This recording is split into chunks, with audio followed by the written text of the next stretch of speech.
తాకట్లో ఉన్న మీ బంగారాన్ని విడిపించి ఆ రోజు ఆన్లైన్ రేటుకి కొంటాం. Sharma gold company. నమస్కారం, వెల్కమ్ టు సుమన్ టీవీ. నేను గీతాంజలి. సెప్టెంబర్ 7వ తారీఖున చంద్రగ్రహణం ఏర్పడబోతోంది. ఈ గ్రహణ ప్రభావం ద్వాదశ రాశుల వారిపైన బాగా ఉంటుందని చెప్తారు. అయితే మరీ ముఖ్యంగా కొన్ని రాశులు, అంటే ఒక 4 రాశుల వారికి అసలు బాలేదు అని చెప్తున్నారు. అంటే ఈ గ్రహణ ప్రభావం వారిపైన ఖచ్చితంగా ఉంటుంది. వారు కొన్ని హోమాలు కావచ్చు, కొన్ని పూజలు చేసుకుంటే మంచిది అని అంటారు. అవి ఎటువంటి హోమాలు, అసలు ఆ 4 రాశుల వారు ఎవరు, ఎలాంటి ప్రభావం వాళ్ళు ఎదుర్కొంటారు తెలుసుకుందాం. వివరించేందుకు ప్రస్తుతం మనతో పాటు ఉన్నారు ప్రముఖ జ్యోతిష్యులు, శ్రీచక్రపీఠం వ్యవస్థాపకులు బ్రహ్మశ్రీ ప్రదీప్ జోషి గురువు గారు. వారితో మాట్లాడదాం. గురుగారు నమస్కారం అండి. శ్రీమాత్రే నమః.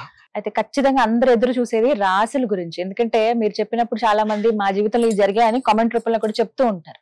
మరి ఈ గ్రహణం ఏ ఏ రాశుల వారిపైన ఎలాంటి ప్రభావం చూపిస్తుందండి? ఈ చంద్రగ్రహణము ప్రధానంగా సెప్టెంబర్ 7వ తారీఖు పౌర్ణమి, భాద్రపద పౌర్ణమి రాత్రి, అంటే మన భారతీయ కాలమాన ప్రకారం రాత్రి 9:23 ప్రారంభమవుతుంది. దానికి 23 నిమిషాలకు ప్రారంభమై ఆల్మోస్ట్ మధ్యరాత్రి 2 గంటలకి గ్రహణ విమోచనం అనేది ఉంటుంది. 11:40 నుంచి ఒక 5-10 నిమిషాల వరకు ఉన్మీలన కాలం, మధ్యకాలం. ఇది లాంగెస్ట్ చంద్రగ్రహణం, 3.5 గంటలు ఉండేటువంటి చంద్రగ్రహణం. అందులోపల పూర్ణ ఉన్మీలన కాలం వచ్చేసి ఈసారి 8 నిమిషాల వరకు ఉన్మీలన కాలం ఉంది. అంత సమయం అయితే చాలా అరుదు, ఎక్కువగా ఉంటుంది. సో ఉన్మీలన కాలం ఎక్కువగా ఉంది కాబట్టి ఇది చాలా పెద్ద చంద్రగ్రహణం. దీన్ని సద్వినియోగం చేసుకోవాలి. ఈ గ్రహణములో ఎవరైతే గనక జపము, తపము, ధ్యానము, హోమము ఎవరైతే చేసుకుంటారో వాళ్ళ జీవితములో అసలు తొలగిపోలేనటువంటి కర్మఫలము లత్త ఏదైతుందో అది మొత్తం పోతుంది. ఉదాహరణకి మనము పనస పండు తిందామని చెప్పి పనస ఒలుస్తాం. పనస ఒలిచేటప్పుడు ఏం చేస్తాం? నూనె పెట్టుకుని ఒలుస్తాం. నువ్వు నూనె పెట్టుకోకుండా పనస ఒలిచావనుకో అది గమ్మ అట్లాగే ఉంటుంది. అట్లాగే మన జీవితంలో మనం సుఖపడదాము, మంచి చేద్దాం అనుకొని మనం అన్నం తిందామని మనం పనులు చేసుకుంటాం. కానీ ఆ కర్మ అనేటువంటి లత్త అంటుకుంటుంది. ఆ కర్మ అనే లత్త అంటుకుంటే ఏం చేయాలంటే నూనె పెట్టి దాన్ని ఇలా అని చెప్పి తర్వాత సబ్బు పెట్టి కడుక్కోవాలి. సో నూనె, సబ్బు అనేటివి మనకి ఎలిమెంట్స్ క్లీన్ చేసుకోవడానికి. ఇది ఆ జిగురు, దాన్ని ఏమంటారంటే లత్త అంటారు. కర్మ ఫలాన్ని కూడా ఏమంటారు అంటే లత్త అంటారు. అంటే చెడు కర్మ ఫలితాన్ని లత్త తొలగించుకోవాలి అని అంటే మన జీవితంలో ఒక మార్పు రావాలి. ఇక నా జీవితం ఇంతేనారా బాబు, ఇంకా మారదా అని అనుకునే వాళ్లకు గ్రహణము ఒక వరప్రదం. ఎందుకోసం అంటే ఆల్రెడీ చాలాసార్లు చెప్పాను, గ్రహణ సమయము దేవతలకి గడ్డు కాలము, రాక్షసులకి అనుకూల కాలం. ఆ సమయంలో మానవుడే దేవుడు అవుతాడు, దేవతలు మనుష్య స్వరూపులైపోతారు, దేవతలు శక్తి విహీనులు అవుతారు.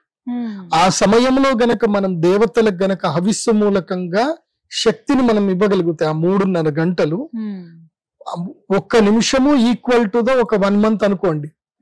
మీరు అక్కడ ఒక్కొక్క నిమిషం ఒక్కొక్క స్వాకారం ఇచ్చిన ఆ ఒక్క స్వాకారం మిమ్మల్ని ఒక 1 నెల రోజులు కాపాడుతుంది. సో మీరు 1000 స్వాకారాలు ఇస్తే 1000 నెలలు. సో నీ గ్రహణం నుంచి గ్రహణం వరకు నువ్వు లక్ టైం యూజ్ చేసుకునే చాలు, మళ్ళీ గ్రహణంలో మళ్ళీ ఇంకోసారి చేసుకో.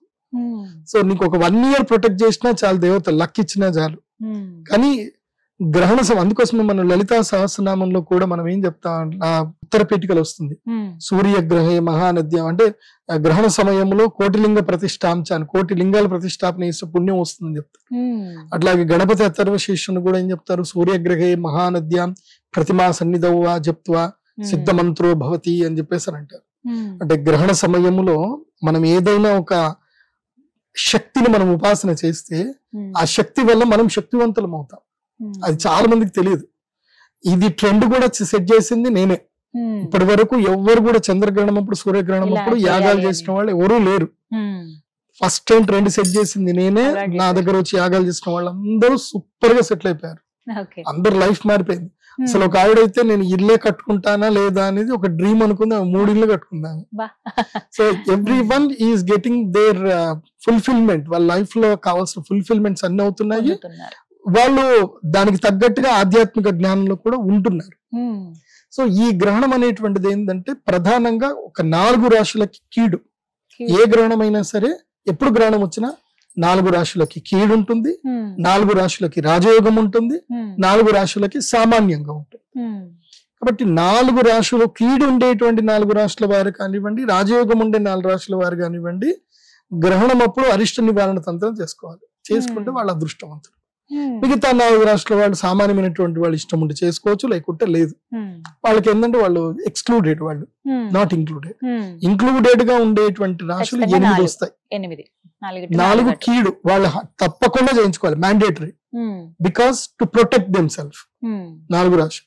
ఇంకో 4 రాశులు ఏదైతే ఉంటుందో టు గెయిన్ ద ఆపర్చునిటీ, అది ఆపర్చునిటీని గెయిన్ చేసుకోవడానికి. ఈ కీడు ఉన్నటువంటి వాళ్ళ ఆపర్చునిటీ గెయిన్ చేసుకోవడానికి ఉండదు. వాళ్ళు ఏంది ప్రొటెక్షన్ చేసుకోవడానికి కావాలి, ప్రొటెక్షన్. ఇంకోళ్ళు ఏంటంటే గెయిన్ చేసుకోవడానికి. సో ఒకళ్ళకి పూర్తిగా అదృష్ట సిద్ధి ఉంటుంది, 4 రక్ష సిద్ధి ఉంటుంది. మిగతా 4 రాష్ట్రాలకి ఏంటంటే వాళ్ళు రక్షణ పొందొచ్చు, అదృష్టము పొందొచ్చు, రెండిటికి వాళ్ళు అర్హులే. మరి ఎవరు వారు? సో అందులోపల ప్రధానంగా ఈ యొక్క గ్రహణము కుంభరాశిలో ఏర్పడుతుంది కాబట్టి చంద్రగ్రహణము, కుంభరాశి వారు అందులోపల ప్రధానంగా ధనిష్ఠా నక్షత్రానికి సంబంధించి 3, 4, అదే విధంగా శతభిషము యొక్క 4 పాదాలు, పూర్వభాద్రపద నక్షత్రం యొక్క 3 పాదాలు, ఈ వీటికి సంబంధించినటువంటి వారు ఈ గ్రహణ సమయములో గ్రహణము చూడకూడదు. వీళ్ళు అస్సలు గ్రహణం చూడకూడదు. ఊరికే టీవీలో చూస్తాను, డైరెక్ట్ చూస్తే ఏమవుతుందో అంటున్నారు కదా, టీవీలో చూస్తాను, ఇదేది పెట్టుకోవద్దు. వీళ్ళు గ్రహణం చూడకూడదు. చూస్తే వీళ్ళకి అరిష్టం, మంచిది కాదు.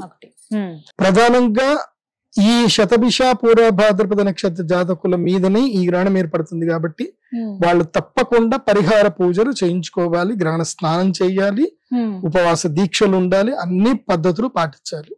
ఇది వయసు బాగా ఉండి ఆరోగ్యంగా ఉంటే. ఆరోగ్యంగా లేకపోతే దాన్ని నేనేం చేయలేను. కాకపోతే సిద్ధి చేయాలి, ఉపాసన చేయాలి. ఆ ఉపాసన చేయటం వల్ల వాళ్ళకి శరీరంలో ఉన్న రుగ్మతలు పోతాయి, యోగ సిద్ధి కలుగుతుంది. రెండవది ఏంటి, మనం ఎప్పుడైనా సరే గ్రహణం ఎప్పుడైతే సంభవిస్తుందో ఆ గ్రహణము ఏ రాశి వారికి ఏ ప్లేస్ లో వస్తుందని చూడాలి. నా రాశి నుంచి గ్రహణం ఏ స్థానంలో వస్తుంది అనేదాన్ని చూడాలి. మీన రాశి వారికి గ్రహణం ఎప్పుడు ఏ స్థానంలో జరుగుతుంది అంటే 12వ స్థానంలో జరుగుతుంది. సో గ్రహణము మీన రాశి వారికి 12వ స్థానంలో జరుగుతుంది కాబట్టి మీన రాశి వారికి ఇది అరిష్టము. ఈ మీన రాశి వారి పరిస్థితి ఏమిటంటే గనక ఇది రొట్టె పెనం మీద నుంచి పొయ్యిలో పడ్డట్టు ఉంటుంది. ఎందుకోసం అంటే ఆల్రెడీ ఏలినాటి శని ఉంది. ఏలినాటి శని ఉండి వాళ్ళకి 12వ స్థానంలో రాహు ఉండి ఉన్నదంతా తినేస్తా ఉంటాడు, లాగేస్తా ఉంటాడు. ఏలినాటి శని నెత్తి మీద ఉండి కోపం తెప్పిస్తాడు, క్రోధం తెప్పిస్తాడు. అస్సలు వాళ్ళు ఒక లెక్కలో ఉండరు అనమాట, ఇరిటేషన్ లో ఉంటారు. దానికి తోడు ఇప్పుడు ఒకటి గ్రహణం, పుండు మీద కారం జల్లినట్టు ఈ గ్రహణ బాధ. దీనితో ఏంటంటే డబ్బులు మొత్తం నష్టపోతారు, ఉన్న వస్తువులు పోతాయి. సో ఖర్చులు ఎక్కువైపోతాయి, అప్పులు ఎక్కువైతాయి. కాబట్టి మీనరాశి వారికి ఇది కొంచెం గ్రహణ సమయం మంచిది కాదు. కాబట్టి మీరు కూడా ఈ యొక్క యాగం అరిష్ట నివారణ యాగం చేయించుకుంటే మంచిది. ఎవరెవరికి కుంభరాశికి ఒకటి ఏంటంటే ఆరోగ్య నష్టము, మానసిక దౌర్బల్యము, ఇవి జరిగే అవకాశం ఉంటుంది. మీనరాశి వారికి ఖర్చులు విపరీతంగా పెరుగుతాయి, దూర ప్రయాణాలు తిరగవలసి వస్తుంది, అనవసర ప్రయాణాలు ఉంటాయి. సో కుంభరాశి, మీనరాశి ఈ 2 రాశులకి మంచిది కాదు. ఇంకా ఏ రాశుల వారికి గడ్డు కాలం ఈ గ్రహణం వల్ల గురువుగారు? ఇప్పుడు జన్మస్థానం అయిపోయింది, ద్వాదశ స్థానం అయిపోయింది. మనం కొంచెం అటు నుంచి వస్తే అష్టమ స్థానం. తమ రాశి నుంచి అష్టమ స్థానములో గనక గ్రహణం ఏర్పడితే ఆయుర్భంగము, ఆరోగ్య నష్టము, ఆయుర్భంగము. అదే విధంగా మనకి ప్రతిష్టాభంగం కూడా ఉంటుంది. అంటే పరువు నష్టం జరగడము, పరువు పోవడము, రూమర్స్ క్రియేట్ అవ్వడము. ఇది ఎవరికి అని అంటే కర్కాటక రాశికి. కర్కాటక రాశి నుంచి కుంభరాశి కౌంట్ చేసుకోవాలి. కర్కం నుంచి కుంభం కౌంట్ చేస్తే 8వ స్థానం అవుతుంది. సో కర్కాటక రాశి వారికి ఈ గ్రహణము మంచిది కాదు. వీళ్ళ కర్కాటక రాశి వాళ్ళు ఈ గ్రహణ సమయంలో మాత్రం చాలా జాగ్రత్తగా ఉండాలి. ఈ గ్రహణమైనప్పటి నుంచి ఈ ఏదైతే గనక 40 రోజుల వరకు, ఆల్మోస్ట్ దీపావళి వరకు కొత్త వాహనాలు కొనుక్కోవడం గానీ చేసుకోకూడదు. చాలా మంది దసరాకి వాహనాలు కొనుక్కుంటారు. కర్కాటక రాశి వాళ్ళు ఈసారి వాహనం కొనుక్కోకూడదు, దీపావళి దాకా కొనుక్కూడదు. దీపావళి తర్వాత కావాలంటే సూర్యగ్రహణం అయిపోయిన తర్వాత, దీపావళికి అమావాస్య అయిన తర్వాత కావాలంటే కార్తీక మాసంలో కొనుక్కోండి. కానీ ఈసారి దసరాలకు మాత్రం కొనకూడదు. ఎందుకోసం అంటే గ్రహణ ప్రభావం తప్పకుండా 30 రోజుల పాటు ఉంటుంది. అందుకే కర్కాటక రాశి వారు ఏంటంటే దూర ప్రయాణాలు చేయకూడదు, దూర ప్రయాణాలు జోలికి వెళ్ళకూడదు, 2 వీలర్స్ నడిపించినప్పుడు చాలా జాగ్రత్తగా ఉండాలి, ట్రాఫిక్ రూల్స్ భయంకరంగా పాటించాలి, తప్పకుండా పాటించాలి. సో కర్కాటక రాశి వారు ఆరోగ్య విషయంలో అప్రమత్తంగా ఉండాలి, బయట ఫుడ్ ఏది కూడా తినకూడదు. మోస్ట్లీ మీరు కర్కాటక రాశి వాళ్ళకి చెప్పేది ఏంటంటే ఒక 2 నెలల పాటు వెజిటేరియన్ గా ఉండండి. ఒక 2 నెలల పాటు ఈ నాన్ వెజ్ మానేసేయండి, వెజిటేరియన్ గా ఉండండి, చింతపండు కూడా మానేసేయండి, చక్కెర కూడా మానేయండి అని చెప్తా. ఇంకేంటి గురుగారు ఇంకేం తినకుండా ఉండాలి అట్లా అన్నట్టు ఉంటుంది. కానీ నిషిద్ధం. మీ యొక్క నియమాల ప్రకారంగా మీరు ఉండండి, ఆరోగ్యం కాపాడుకోవడం చాలా ముఖ్యం. ఇంకోటి ఏంటంటే కర్కాటక రాశి వారికి ఇంకో విషయం ఏంటంటే చెవులు బాగా గట్టిగా మూసుకోండి. చెప్పుడు మాటలు ఎక్కువగా వినాల్సి వస్తుంది. చెప్పుడు మాటలతోటి జీవితం పాడు చేసుకుంటారు. అష్టమ స్థానం అంటే ఆయుష్ స్థానం. ఇప్పుడు మనం మంచిగానే ఉంటాం, మనకి ఏం జరిగింది ఉండదు, మనం ఏం తప్పు కూడా చేసి ఉన్నాం, కాకపోతే రూమర్స్ క్రియేట్ చేస్తారు. రూమర్స్ క్రియేట్ చేసి మన మీద రేణిపోని అభాండాలు చెప్పి మనని ఇబ్బంది పెడతారు. సో ప్రతిష్టాభంగం కూడా జరుగుతుంది. కాబట్టి ఏది పట్టించుకోవద్దు. నీ సంతోషము నీ ఆస్తి, నీ ఆనందము నీ ఆస్తి.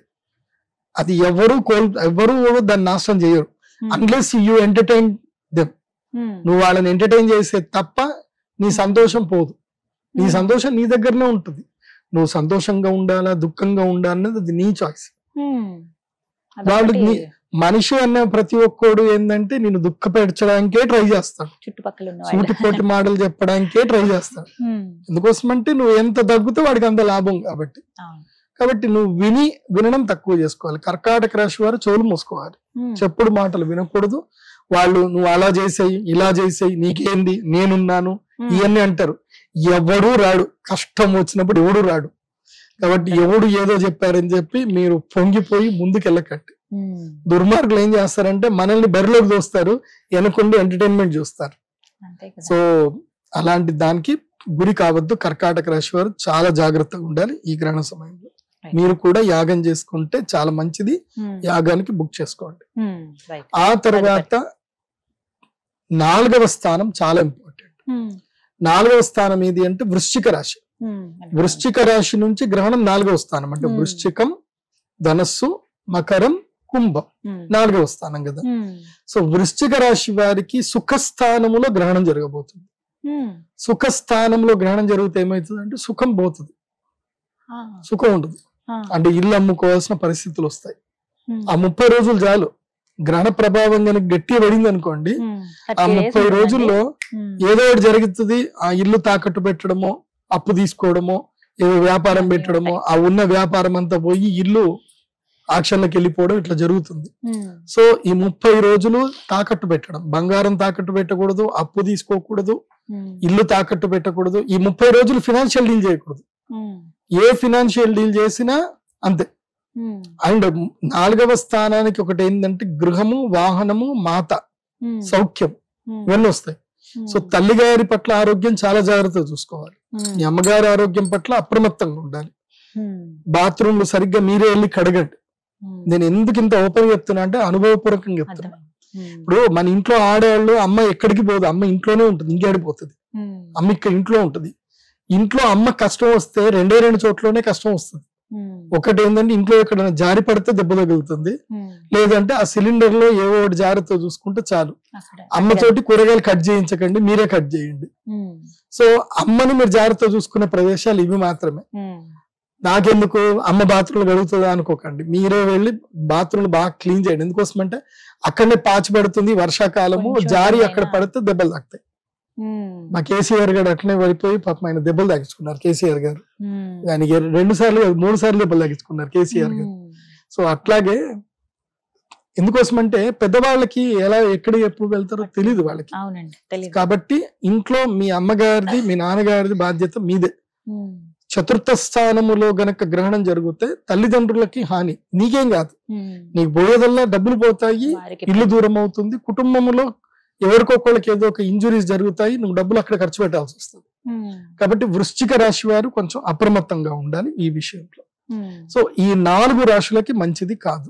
ఏ 4 రాశులు అంటే జన్మస్థానమైనటువంటి కుంభరాశి, ద్వాదశ స్థానమైనటువంటి మీనరాశి, అష్టమ స్థానమైనటువంటి కర్కాటక రాశి, చతుర్థ స్థానంలో గ్రహణం జరుగుతున్నటువంటి వృశ్చిక రాశి. ఈ 4 రాశులకి మంచిది కాదు. హోమాలు అవి చెప్పారు కదా గురువు గారు, ఎక్కడ చేయించుకోవాలి, ఎలా చేయించుకోవాలి? ఇది మా శ్రీచక్ర పీఠంలోనే యాగం చేస్తాం. శ్రీచక్ర పీఠంలో రాత్రిపూట యాగం ఉంటుంది. కేవలం 100 మందికి మాత్రమే అవకాశం. త్వరపడాలి. 100 మందికి మించి ఎవరిని బుకింగ్స్ అల్లి స్టార్ట్ అయ్యండి. నా వెబ్సైట్ లో pradeepjoshi.com వెబ్సైట్ లోనే బుకింగ్స్ ఉంటాయి. డైరెక్ట్ గా వెబ్సైట్ త్రూనే బుకింగ్ చేసుకోండి. 100 మందికనే ఎందుకు పెట్టారు లిమిటేషన్? అంటే నేను అంత తట్టుకోలేను. నేను అంతమంది మాట్లాడేసరికి నేను అంతమందికి టైం ఇవ్వలేకపోతాను. నేను ఇబ్బంది అసలు ఆ క్రౌడ్ తట్టుకోలేను నేను. సో 100 మంది అనేసరికి ఆ 100 మందికి నా మీదనే ఉంటుంది గురుగారిని కలవాలి, గురుగారితో మాట్లాడివ్వాలి అని అంటారు. నేను ఆ 100 మందిని కలిసి వాళ్ళందరికీ ఇప్పుడు ఆ గ్రహణ సమయంలో పూజ ఎట్లుంటుంది అంటే ఫస్ట్ అందరిని ఎవరైతే జాతకాలు వాళ్ళందరివి పేపర్లన్నీ తీసుకుంటాం, వాళ్ళకి అప్లికేషన్స్ ఇస్తాం. వాళ్ళ బాధలు ఏందో వాళ్ళు మొత్తం రాయాలి. అక్కడ అభీష్ట సిద్ధి గ్రంథం ఉంటుంది మా దేవస్థానంలో. ముందుగానే వచ్చి అభీష్ట సిద్ధి గ్రంథంలో వాళ్ళ పేర్లు అవన్నీ కూడా రాసుకొని వాళ్ళ కోరికలు ఏందో రాసుకోవాలి. ఆ అమ్మవారి ముందు నివేదన తీసుకోవడం. తర్వాత ఏదైతే గనక గ్రహణ పూజ స్టార్ట్ అవుతుందో దానికి నేను సిద్ధం అయ్యి ఉండాలి, రెడీగా జపం అంతా చేసుకొని రెడీ ఉంటాను. అగ్ని ప్రస్థానం చేస్తాను. ఈ అగ్ని ప్రస్థానం చేసేసరికి నా ఎనర్జీ ఆల్మోస్ట్ 15% అక్కడ పడిపోతుంది. అగ్ని ప్రస్థానం అయిన తర్వాత కూర్చొని గ్రహణం గురించి అందరికి చెప్పి గ్రహణ పూజ అంతా జరుగుతుంది. పూజ జరిగేటప్పుడు నేను ప్రతి ఒక్కరి దగ్గరికి వెళ్ళి మాల ఉంటుంది, జ్వాలాముఖి మాల ఉంటుంది. అందరికి జ్వాలాముఖి మాల నేనే వేయాలి చేయితోటి, వేరే వాళ్ళతోటి వేయడానికి లేదు. ఒప్పుకోరు కూడా. వేరే వాళ్ళు వేస్తారు అంటే లేదు మా గురుగారు వేయాలి అంటారు. సో ఈ వచ్చిన 100 మందికి నేనే మాలలు వేయాలి. 100 మందికి రుద్రశూల స్పర్శ ఇవ్వాలి. గ్రహణం అప్పుడు రుద్రశూల స్పర్శ లేకుండా గ్రహణం పూజ చేయడానికి లేదు. ఎందుకోసమంటే రుద్రశూల స్పర్శనే వాళ్ళకి రక్షిస్తుంది. ఇప్పుడు మనం దేవతలకి రక్షణ ఇస్తున్నాం. అప్పుడు సామ్రాజ్యం ఎవరిది గ్రహణ సమయంలో? రాక్షసులు. ఆ రాక్షసుల నుంచి మనల్ని ఎవరు కాపాడే వాళ్ళు ఒకళ్ళు ఉండాలి కదా. అది ఎవరు అంటే ఒకటి గురువు, నా దగ్గర ఉండే రుద్రశూలం. రుద్రశూల స్పర్శ లేకుండా గ్రహణ పూజ చేయకూడదు, క్లియర్ గా చెప్తున్నాను. చాలా మంది ఏంటంటే నన్ను ఫాలో అయిపోయి కొంతమంది చేసుకుంటారు. ఓ పిల్లాడు పాపం నాకు మంచి పిల్లాడు నాకు చెప్పలేదు. ఇలాగే నేను మన సుమన్ టీవీలో వీడియోలు చూసి ఆ పిల్లాడు ఆయనకి ఉద్యోగము గవర్నమెంట్ జాబ్ రాలేడు కాబట్టి ఏదో ఇంటికి పంతులు గారిని పిలిపించుకొని ఇంట్లో చేసుకున్నాడు. నెక్స్ట్ డే వాళ్ళ కొడుకు యాక్సిడెంట్ అయిపోయి ఆటోకి బస్సు గుద్ది కొడుకు చనిపోయాడు. ఎందుకోసం అంటే ఈ సంబంధించిన పూజలు చేసేటప్పుడు సిద్ధ గురువులు ఉండాలి. చేయకూడదండి, చేయకూడదు. ఇంట్లో చేసుకోకూడదు. గ్రహణ పూజలు ఇంట్లో చేయకూడదు. అంటే ఆ శక్తి వేరు. ఆ శక్తిని మనం ప్రోద్బల్యంగా మనము దేవతా సాన్నిధ్యంలో మాత్రం చేయాలి. అంటే ఆ ఆర మనల్ని రక్షించాలి. సింపుల్ చెప్పాలంటే ఇప్పుడు కోడి రామకృష్ణ గారు మా నాన్నగారి మిత్రులైన. దేవి సినిమా తీసేటప్పుడు కూడా మా నాన్నగారిని చాలా అడిగారు. తర్వాత మీరు రుద్రశూలం చూస్తే గనక మీకు సేమ్ అదే రుద్రశూలం, అంజీ సినిమాలో రుద్రశూలం మా దగ్గర ఉండేది అది సేమ్, రెండు ఒకటే. అది ప్యాటర్న్ కూడా ఇచ్చింది కూడా మా నాన్నగారే ఇచ్చారు, రుద్రశూల ప్యాటర్న్. సో దాంట్లో ఏంటంటే అష్టదిగ్బంధనం చేస్తారు. మీరు దేవి సినిమా ఒకసారి చూస్తే మీకు అర్థమవుతుంది. మనం ఇంటి చుట్టూ ఒక రక్ష కుంకుమ నీళ్లు పోస్తారు. ఆ రక్షరేఖ దాటి లోపలికి రాలేడు ఆ దుష్టుడు. అట్లాగే దేవతా సాన్నిధ్యంలో కనుక మనం చేస్తే అక్కడ దేవాలయానికి ఏంటంటే మేము అష్టదిగ్బంధనం చేసి వస్తాం. ఆ సాన్నిధ్యంలో గురువు దగ్గర చేసుకుంటే అది వేరు. అందుకే జ్వాలాముఖి మాల ఇస్తాం. జ్వాలాముఖి మాల మెడలో ఉంది అని అంటే ఏది మన ఆర దగ్గర రానే రాదు. మనకి తెలియకుండా మనం రక్షించేది మన ఆర. మంచి జరగాలి, మంచి జరగడానికి యుద్ధం జరగాలి. యుద్ధం జరిగితేనే మంచి అవుతుంది. ఇప్పుడు ఆపరేషన్ సింధూర్ చేశారు, మేము మంచోళ్ళము అని చెప్పేసి మనం ఇక్కడ కూర్చుంటే ఏమైతుండే? ఆపరేషన్ సింధూర్ చేసింది కాబట్టి చేశారు కాబట్టి ఇవాళ మన భారతీయుల స్త్రీల సింధూరం అంతా నిలబడింది. కాబట్టి ఇలాంటివి జరుగుతానే ఉంటాయి. మనము ధర్మానికి అమ్మవారికి అనుకూలం యాగం చేసుకుంటాం, మన జీవితం ఉద్ధారం అవ్వాలని చేస్తాం. అంతేగాని ఏదో ఎవరికో నష్టం జరగాలని మనం చెయ్యం. కాకపోతే ఆ చేసే పద్ధతిలో లోపం ఉండకూడదు, జాగ్రత్త ఉండాలి. అంతకుమించి ఏం లేదు, దీంట్లో భయపెట్టేది ఏం లేదు, పద్ధతిగా చేసుకోవాలి అంతే. 100 మందికి అయితే అవకాశం ఉంది, త్వరగా ఇప్పుడే బుకింగ్ చేసుకుంటే అందరికి రుద్రశూల స్పర్శిస్తాము. తర్వాత మళ్ళీ అమ్మవారికి అర్చన ఉంటుంది, అమ్మవారికి తేనెతో అభిషేకం ఉంటుంది. తేనె అభిషేకం చేసిన తర్వాత అందరికి తమలపాకు తేనె ఇస్తాం, అది మ్యాండేటరీ. అది సో దానికైతే ఎగబడిపోతారు, మొత్తం అంత వస్తారు. దాదాపు లాస్ట్ టైం షష్టగ్రహ కూటం చేసినప్పుడు దాదాపు ఒక 1000 మంది వచ్చారు ఒకటేసారి. 1000 మందికి ఇంత ఉన్న నాకు ఆ చిన్న 3 గంటల టైంలో 1000 మందికి నేను మాల వేయాలి, 1000 మందికి రుద్రశూల స్పర్శ చేయాలి, 1000 మందికి తమలపాకు ప్రసాదం ఇవ్వాలి. నా వల్ల కాదు, కష్టమైంది. సో అందుకే కొంతమందికి లిమిట్ పెడతాను. సో అది చేసిన తర్వాత మళ్ళీ ఇదంతా అయిన తర్వాత ఇదంతా ఒక ఎత్తు, గ్రహణం మొత్తం పూర్ణాహుతి అవుతుంది, గ్రహణం అయిపోతుంది, అందరికి మంత్రం చెప్తాము. ఇదంతా అయిపోయిన తర్వాత రెండోది పార్ట్ 2 ఏంటంటే వీళ్ళందరినీ గోదావరి తీసుకెళ్ళాలి. గోదావరి నదికి తీసుకెళ్లి గోదావరి నదిలో స్నానం చేయాలి. గ్రహణ విమోచన స్నానము నదిలోనే చేయాలి. పట్టు స్నానము ఇప్పుడు ఇంట్లో సాధారణంగా పట్టు స్నానాలు, విడుపు స్నానాలు మీరు ఇంట్లో చేసుకోండి. ఇంట్లో కొంచెం ఉప్పు వేసేసి, నీళ్ళలో ఉప్పు వేసి చేసేసుకోవచ్చు. కానీ మేము చేస్తున్న పూజలకి ఏంటంటే పట్టు స్నానము దేవాలయంలో చేయాలి, విడుపు స్నానం వెళ్ళి గోదావరిలో చేయాలి. గోదావరి నదికే ఆ శక్తి ఉంటుంది, నీ మొత్తం తీసుకెళ్లే శక్తి. నువ్వు ఏదైతే గ్రహణ సమయంలో చేసుకున్నటువంటి విమోచన, పాప విమోచనం ఏదైతే ఉందో అది నువ్వు గోదావరి నదిలో వెళ్ళే వదలాలి. అది కూడా రుద్రశూల స్పర్శతోటే వదలాలి, పద్ధతి అది. సో ఆ పద్ధతి ప్రకారమే చెయ్యాలి. సో మళ్ళీ నేను అక్కడికి వెళ్ళాలి, గోదావరి నదిలో చలిలో నేను తెల్లవారుజామున నేను నదిలో మునిగి నేను రెడీ ఉండాలి. అందరికి తలకి రుద్రశూలం పెట్టి ముంచాలి, నేనే ముంచాలి. సో ఎంతమంది వస్తే అంతమందిని ముంచాలి. సో అంతమందిని ముంచి మళ్ళీ అక్కడి నుంచి మళ్ళీ గుడికి వచ్చేసి అప్పుడు అందరికి యంత్రాలు ఏవైతే ప్రసాదం ఏదైతే ఉందో వాళ్ళందరికి యంత్ర ప్రసాదం గ్రహణం అయిన తర్వాత ఇవ్వాలి, గ్రహణం టైంలో ఇవ్వకూడదు. గ్రహణం మొత్తం అయిపోయిన తర్వాత నేను శుద్ధ స్నానం చేసిన తర్వాత మళ్ళీ జపం చేసుకున్నాక అప్పుడు నేను వాళ్ళందరికీ ప్రసాదం, యంత్ర ప్రసాదం ఇచ్చి అప్పుడు అందరికి టాటా బాయ్ బాయ్ చెప్పాలి. ఈ బాయ్ బాయ్ చెప్పే సమస్యలో గురుగారు నాకు ఆ సమస్య ఉందని మనిషికి ఒక్కళ్ళు 5 నిమిషాలు కూర్చుంటారు, 5 నిమిషాలు ఇంటూ 1000 మంది వేసుకోండి, 100 మంది వేసుకోండి, 500 నిమిషాలు. మళ్ళీ ఒక్కళ్ళు కూడా మరీ ఏదైనా చిన్నగా బ్రీఫ్ గా అయిపోతారంటే కాదు, మొదటి నుంచి స్టార్ట్ చేస్తారు. ఆ 5 నిమిషాల సమయంలో 10 నిమిషాలు మొత్తం చెప్పాలి, మాకు అది జరిగిందండి, ఇది జరిగిందండి. లేదు ఇప్పుడు నేను వినను అంటే బాగా అలుగుతారు, మళ్ళీ అదొక అలక. సో అందరి బాధలు వినాలి, అది విని విని విని విని ఒక ట్రోమా అయిపోతుంది తెలుసా. 3 రోజుల దాకా నేను లేవలేను, ఇంకా ఒక్కళ్ళ బాధ కాదు, చెప్పుకోవాలని ఉంటుంది కదండి, చెప్పాలి ఇంకేం చేయాలి. అందుకే మొదలే బుక్ చేసుకోండి, ఫస్ట్ కమ్ ఫస్ట్ సర్వ్. ఈసారి టోకన్ సిస్టమ్ పెట్టాం, నంబర్ 1, 2, 3 అందరు రూల్ నెంబర్ పెట్టి పిలుస్తాం. ఇంకా అందరికి ఒక టోకన్ ఇచ్చేస్తాం, మెడలో టోకన్ వేసుకోవాలి, ఆ నంబర్ ప్రకారమే రావాలి. అది ఒక పద్ధతి.